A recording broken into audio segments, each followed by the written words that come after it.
What's up, everybody? HVAC here with a Saturday video. Not too many of those, but it's summertime.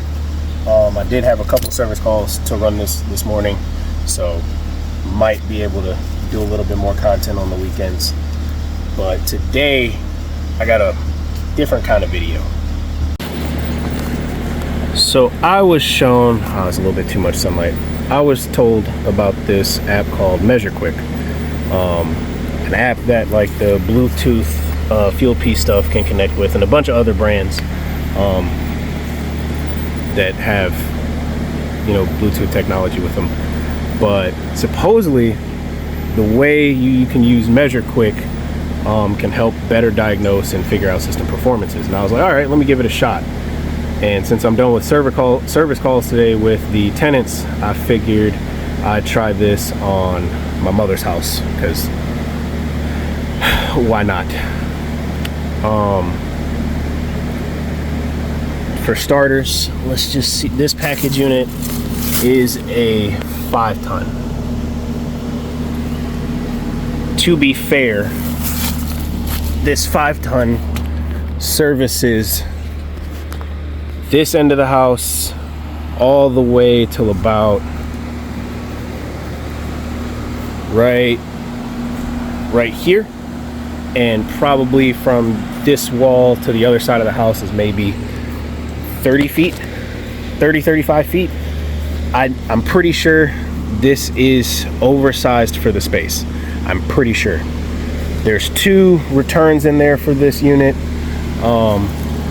but I don't know how much information this app is going to want me to put in. So let's just see. Let's just start with create new project. And this is, we're going to do a AC. There's a lot of settings in here. Holy crap. You got mini split, multi-split ducted, multi-circuit, multi-stage. So those are cooling projects and heating projects. Holy crap. There's a lot you can do on this stuff. I guess let's just go with the AC heat pump service and create new site. This is cool, asking for all this information.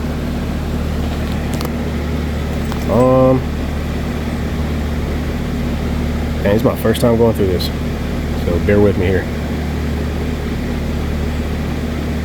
Profile sensor. So I have to enter, you can enter the information on the system, the job site, I guess if you're going to use this as like your dispatching stuff and for invoicing. This is a lot. I guess I need to hook up my gauges and my probes. But let's see if I can enter profile system. Alright. This is terrible lighting. Get your shit together, Austin. You can do it on the ground. Alright, so we have compressor type scroll. Yep. This is not a split system. This is a package unit. Year installed. Oh, good God.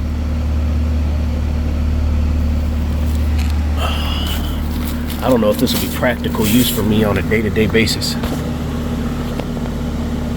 I'd have to look up that serial number, but we're just gonna say this was installed in 2017 at some point, so. Okay, cool, it generally adds to the year. Model number. All right, I'm gonna do this all off camera, so we ain't gotta waste no time. All right, so I've inputted a bunch of data, and to make sure your Bluetooth probes are paired, you want to go into your settings on your for your apps, select MeasureQuick, and make sure all permissions are allowed. It took me a minute to figure that out. But when you do that, you're going to want to hit Toolbox, and I've already got it set up here. But depending on what you have, it will tell you what products it supports, which is really nice. I mean, they got a wide variety here, but you know, I'm sticking true to field piece. So we've got these all connected. And this is what it's showing me so far. I'm stupid, I have my gauges in the wrong ports. Oh, no, they're in the right ports. Why does...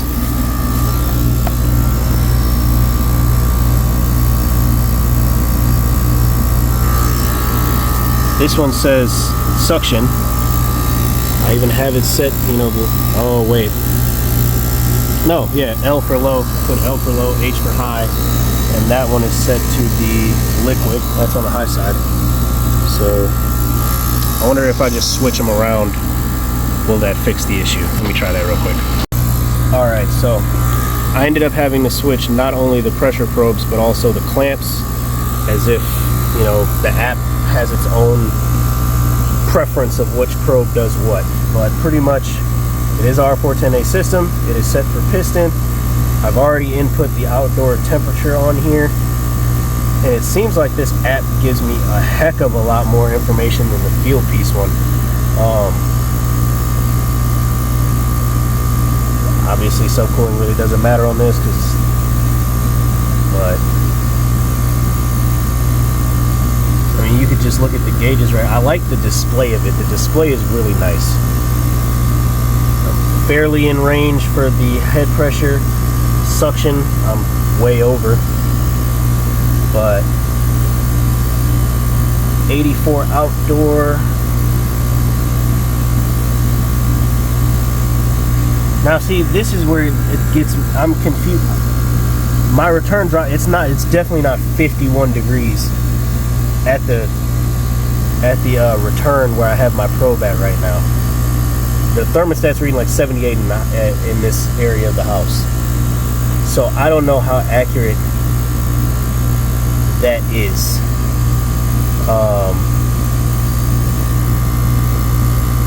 Man, there's a lot of information on here. I'm gonna have to do this, look at this off camera and just try to analyze everything.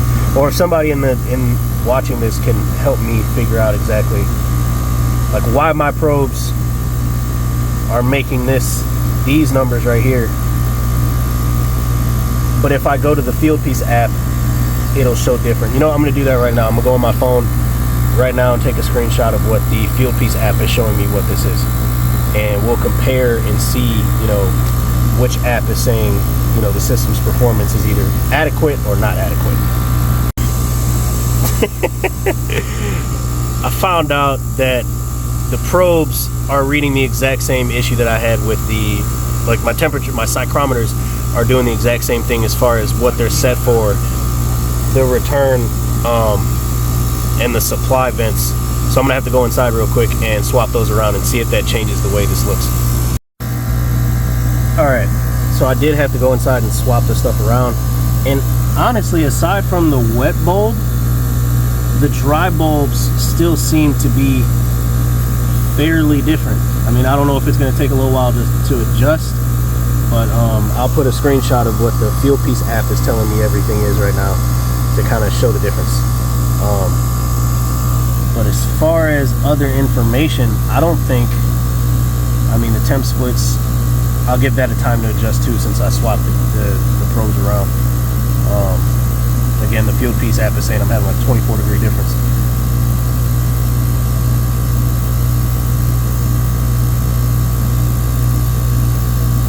Total what? Total BTU?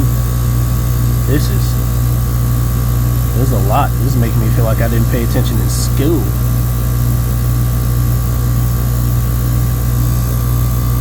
So you can...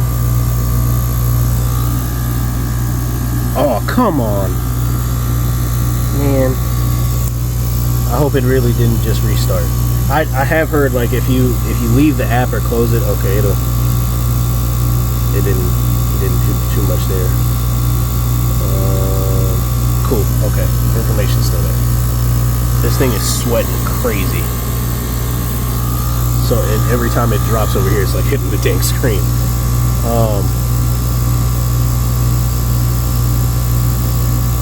I think you have to get this other information, certain information on here, I do believe you have to let it run for a while.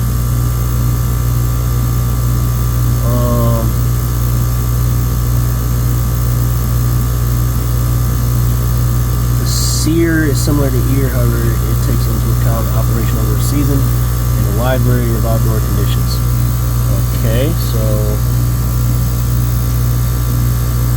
it's not showing me any of that. I don't know if I had to really type that in.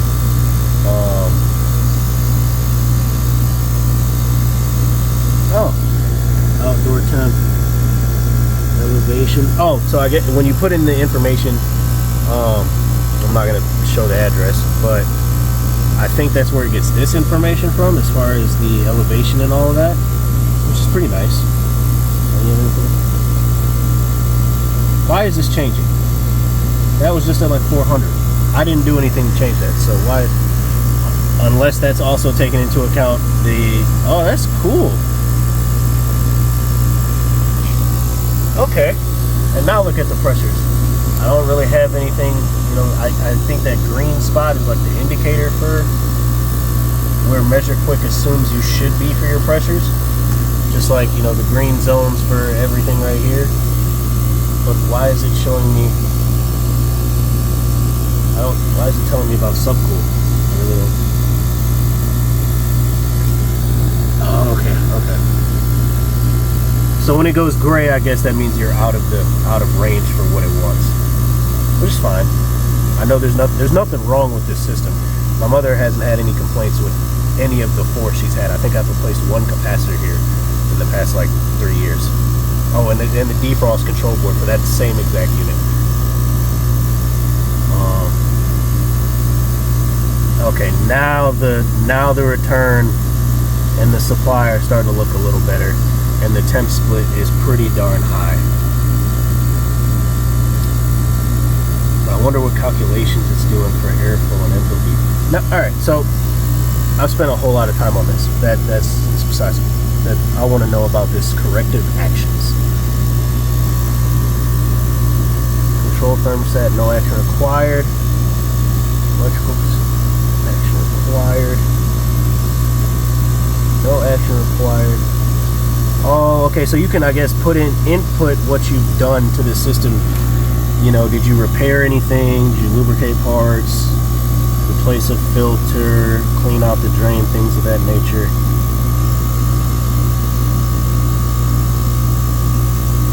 Okay. That's nice. Oh my gosh, outdoor measurements. Okay, so it's got the measurements from the app. It's got the low pressure, the high pressure. Ooh, dang leaf fell on my neck. Again, I don't need that. I don't need the discharge because they say that's optional, but we'll go back here to the outdoor temp. Looks like it's changed at least over here right by the unit, so we'll put 83.6. Yeah. Then continue. So that's got a green check mark. Now I need to go towards electrical measurements.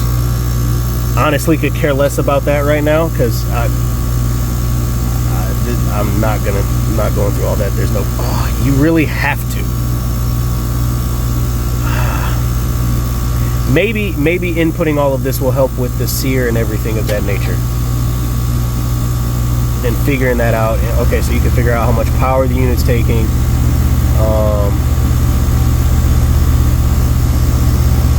That's cool.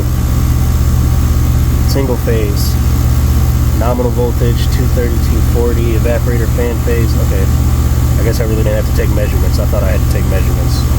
Single phase motor, evaporator fan, 230, 240. This is a ECM motor. Oh, is it constant torque or constant? It's constant torque. It's X13. Can I hit finish now? Nope, still wants more. Alright. What? I have to do all of this? Nope, no thank you. I'd rather not have to do that right now. But okay, so it can give you the different. Now I wonder where it's getting the airflow information from, because I don't have a manometer in here. So is it just basing it off the information I've given it as far as the tonnage and everything, and it's just doing its own calculations? Return filter face velocity. Can I change that? I didn't put that in. So airflow used in performance calculations. Wow.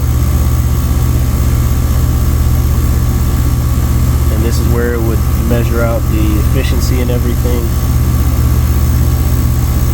Bypass factor. Wow. It definitely gives you I'd say it gives you more information than the Field Piece app for sure. Okay, here we go. Sear capacity is below 90%. I didn't put anything in to really help figure that out. System may be overcharged. Okay. Refrigerant overcharge is less than manufacturer's recommended level. Recover excess refrigerant using an improved method. Oh, wait, no, go back. So, it'll give you red flags, I guess, for serious issues. Things that you can change out. You can just hit the clear button, I guess. These diagnostics contain faults that were cleared out. Okay, to tell you that, in case you have to report this back to, like, I guess your manager or something, and they can see, like, hey, clear this out. Maybe, I don't know. But because I can't change the Sears rating is not possible because the sensible no. Oh, I can't change this fault, but the yellow, I'm guessing I can change at some point. Major potential faults, minor faults. Okay, and this is where it kind of gives you the information. So a yellow flag is a minor faults that are contributing to factors to major faults. So because the sensible capacity is below 90%, that's why it's giving me the red flags for the SEER rating is not possible. This is cool. This is cool. I like this. I feel like this would be, you know what, that's a good way to kind of close out the video. I'll leave. There's a lot of information here, and I do subsystem review. What is this? I can't click that. You know, clicky. System faults. You can put in things that you found while you were here.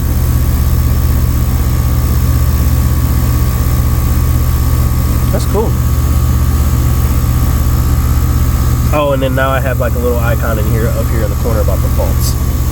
But I mean, I'm back in the green range.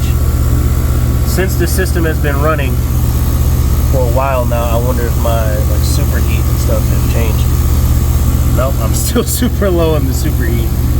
And the subcooling's within range, but it's also pretty darn hot outside and really humid inside. But I have noticed this number, my low pressure's been going down and my high pressure's pretty much stayed the same. So it is cooling inside like it's supposed to, but we'll leave it at that. So I know I kind of rushed through that, and I realized also my microphone wasn't picking up halfway through the video, so I hope the audio's not too terrible with the compressor running right next to me and the other condenser over here running. Well, my whole purpose of like trying this out was to see like if I could use this on a day-to-day basis, and only because I run like so many service calls, and I mean everybody runs a crap ton of service calls. I'm nothing special. Like the customers I have to do the work for don't really care about like that excess information like that. So I mean, like this for the tenants that I have to do the work for and the property managements that we repair the systems, they just want me to get in, get out, get stuff fixed, let them know what needs to be approved, what does need to be approved, you know, as far as maintenance limits go. So I don't think that MeasureQuick for me is good for the work that I'm doing right now. Now, if I have to go to a homeowner, inputting all this information to let people know like, hey, your system is working properly, this might work better. But that also takes into account I'm gonna have to do a lot more research in figuring out exactly what all the numbers in the specific ranges should be. There's probably a bunch of service techs that use MeasureQuick out that probably can input this information fast, and it makes it better when you have to go back to that customer's house for later use, because this saves it under the like address that you're putting in. So it's I could see the good uses in it. I definitely do like the way that it can kind of point you in the right direction, kind of like the Field Piece app does, as far as like showing under your measurements in the airflow diagnostics and the refrigerant diagnostics, like, hey, your subcool's too low, you need to check this or adjust the charge. You know, I think MeasureQuick is just more of an in-depth technical version of the JobLink app. So I think Bush is just killing it. Is there one that's better? Is there either one that's better? I don't know. I think it really depends on like what you're using it for. I think for what I'm using, for the customers I have to work with and the things I have to do on a day-to-day basis as a residential tech, I'm probably going to just stick with field piece.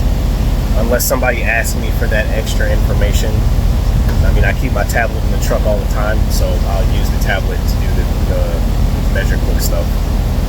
But I know there's a couple other out there, a couple other Bluetooth capable equipments out there, like the UEI stuff. The UEI ones I've heard are pretty good as far as like the temperature probes and the clamps, but like I think there's like a weird issue with like the way that their probes are set up, like the angles that their probes are. I guess they don't fit certain valves. Like it's just bad. It's not practical. I have heard very good things about Testo. If it wasn't for the fact that my boss already had a lot of field piece stuff, I probably would have went with Testo. But drop in the comments what you guys use on your day-to-day stuff. Are you using field piece? Are you using I almost said Vito. I'm using a Vito bag.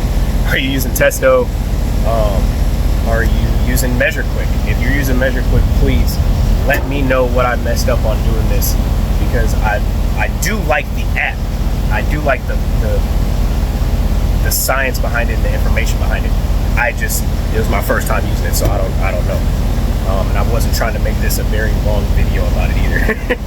But that's gonna do it for me on this video today, guys. I hope you guys have a great 420 if that's what you partake in, and I will catch you guys all on the next one whenever that happens. Have a good weekend. Take care.